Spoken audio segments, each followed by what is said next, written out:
नमस्कार, मेरा नाम है शविता और आज मैं एक सच्ची घटना सुना रही हूँ, जिसे सुनकर आपका दिल दहल जाएगा।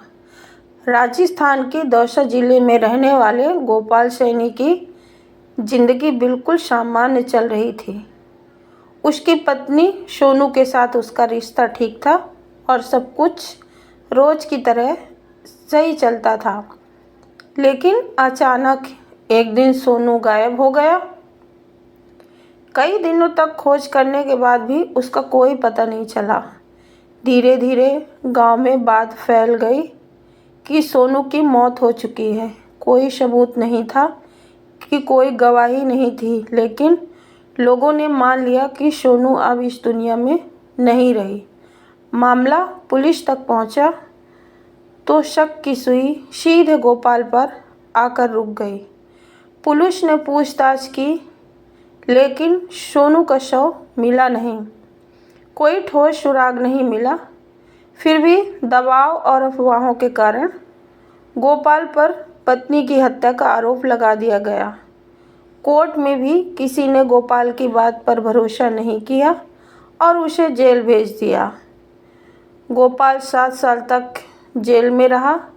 हर दिन हर रात वह यही सोचता था कि अगर उसने सोनू को नहीं मारा तो फिर वह कहाँ गई? क्या वह सच में मरी थी या नहीं? उसके साथ कुछ और हुआ था, लेकिन इन सब का जवाब देने वाला कोई नहीं था। 7 साल बाद अचानक एक दिन बाजार में सबसे चौंकाने वाली घटना सामने आई। वही सोनू जिसे सब मरा हुआ मान चुके थे, बिल्कुल जिंदा लोगों के सामने आ गई। वह सीधी एक सब्जी वाले की दुकान पर गई और बोली, मैं सोनू हूँ और मैं जिंदा हूँ। ये सुनते ही पूरा इलाका दंग रह गया। सब कुछ बदल गया। पुलिस पहुंची, पहचान कराई गई और पता चला कि हाँ, ये वो सोनू ही है।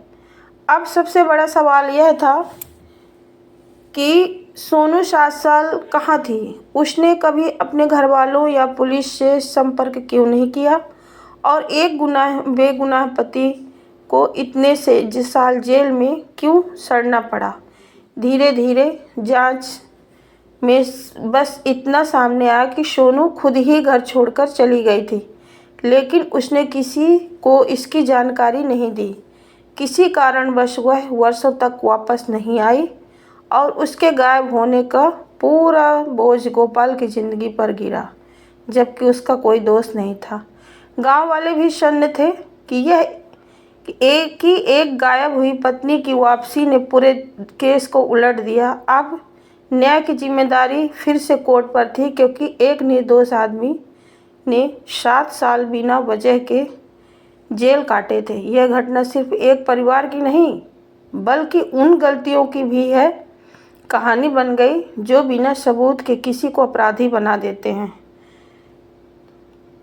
तो आजकल ये हमेशा ऐसा होता है कि अगर लड़की को कुछ होता है तो सीधे पहले तो उसके पति को और उसके घर वालों पे यही कह दिया जाता है, दहेज की प्रताड़ना लगाई जाती है या तो टॉर्चर की। और सच कुछ अलग भी होता भी है, पर ज़्यादातर